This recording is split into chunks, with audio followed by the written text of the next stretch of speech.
ایک بات جو یہ مسلمان اعتراض کرتے ہیں کہ اگر آپ لوگ کہتے ہیں کہ کفار کے ساتھ لڑائی میں زندگی موت کا نہیں، لاکھوں مسلمان کفار کے ہاں تو قتل ہوتے ہیں۔ ایک حقیقت آپ کو بتا دوں، دردناک حقیقت ہے، اس کو ہمیشہ اپنے ذہن میں رکھیے۔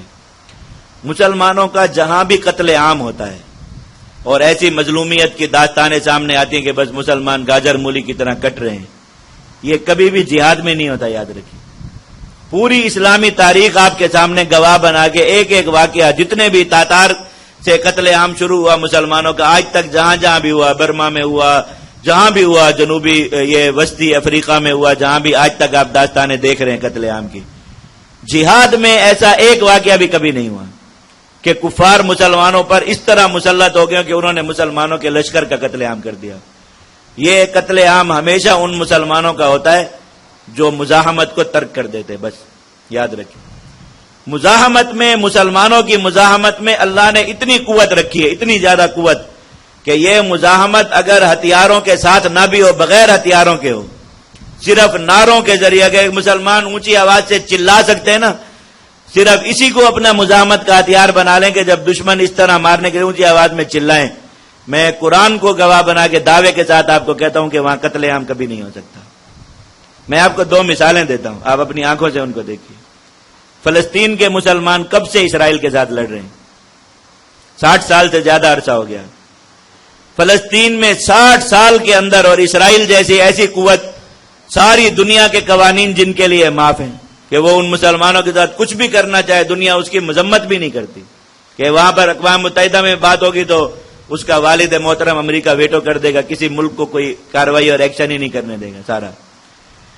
یہ فلسطین کے اندر 60 سال کے اندر اس مزاحمت جب سے یہ شروع ہوئی انتفاضہ، اس سے پہلے کی بات نہیں کر رہا جب مزاحمت نہیں تھی اور کافر جب غالب ہوئے اور انہوں نے جا کر قتل عام کیا، وہ نہیں، جب سے مزاحمت شروع ہوئی ان 60 سالوں کے اندر فلسطین میں شہید ہونے والے مسلمانوں کی تعداد، دنیا میں جہاں قتل عام ہوتے ہیں، مثلا برما میں قتل عام ہوا، کتنا عرصہ جاری رہا؟ وہ تھوڑا ہی وقت ہے نا، سال ہوگا یا اس سے بھی کم عرصہ۔ 60 سال میں شہید ہونے والے مسلمانوں کی تعداد اس سے کم ہے۔ کشمیر کے اندر تحریک کو، جو ہندوستان کے ساتھ مزاحمتی تحریک ہے، اتنا طویل عرصہ ہو گیا، 68 سال ہو گئے، 68 سال۔ وہ لوگ کبھی دبے نہیں، ان کا کچھ نہیں ہوتا، عورتیں چمچے اور جوتے لے کر بھی نکل آتی ہیں فوج کے سامنے اور لڑتے آ کر۔ کشمیر کے اندر اس پورے 68 سال کے اندر شہید ہونے والے مسلمانوں کی تعداد، حیدرآباد دکن میں جب 1948 میں نہرو نے فوج اتاری تھی، 3 دن صرف وہ جو ہے وہ وہاں پر آپریشن ہوا تھا، ابھی تک ان 68 سال میں شہید ہونے والے مسلمانوں کی تعداد ان 3 دنوں کے برابر نہیں ہوئی۔ یہ مزاحمت کی قوت ہے، اس کا کوئی انکار نہیں کر سکتا۔ یہ قتل عام ہوتے تب ہیں جب کافر آپ کو مار رہے ہیں اور آپ آنکھیں بند کر کے بیٹھے ہوتے ہیں، اپنی باری کا انتظار کہ ابھی میرا بھائی کٹ رہا ہے، اس کے بعد میرا نمبر آنے والا ہے، اور پھر یہ تصویریں دنیا میں گھومتی رہتی ہیں اور مسلمانوں کے دلوں کو جلاتی ہیں، اس کے علاوہ کوئی فائدہ نہیں ہوتا۔ اور کفار کو یہ، اگر مسلمان اس وقت میں پتھروں سے مزاحمت کریں، جوتوں سے مزاحمت کریں، گھروں میں پڑے ہوئے سامان سے بھی صرف مزاحمت کریں، ایک مسلمان کے کلمے کے بھی خلاف ہے، اس کے ایمان کے بھی خلاف ہے کہ وہ اپنے آپ کو ایسے برائلر مرغی کی طرح کافر کے حوالے کر دے۔ اللہ تعالیٰ ہر مسلمان کو اس امتحان سے بچائے، لیکن اگر یہ امتحان آ جائے، یہ بات یاد رکھیے، مزاحمت کے اندر وہ قوت ہے جو دشمن کے ہاتھوں کو ہمیشہ روکتی ہے۔ مزاحمت کرتے ہوئے، جہاد کرتے ہوئے، لڑائی کرتے ہوئے اور رد عمل دیتے ہوئے کبھی بھی مسلمان کا قتل عام نہیں ہوتا۔ یہ جو اتنی داستانیں ساری بڑی بڑی، آپ تاتار میں دیکھ لیجئے، 2 لاکھ سے زیادہ مسلمانوں کو انہوں نے قتل کیا، بغداد سے لے کے شام حلب تک وہ آئے اور پورا حمص تک انہوں نے سارا قبضہ کیا۔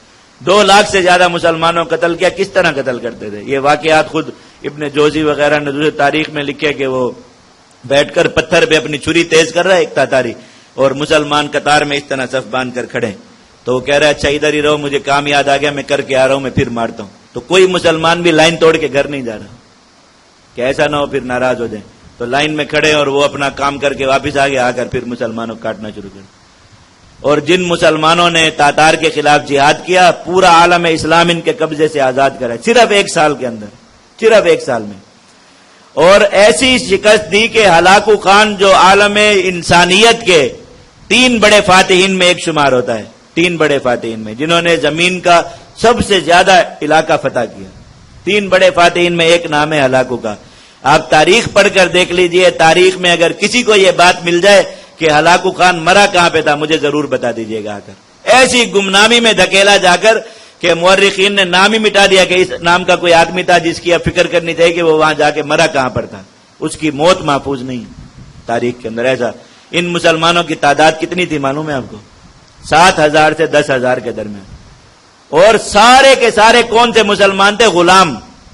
جو مختلف یہ قازقستان، آذربائیجان وغیرہ یہ جو آرمینیا کے علاقے یہاں سے غلام بنا کر سلطنت اسلامیہ میں لائے گئے.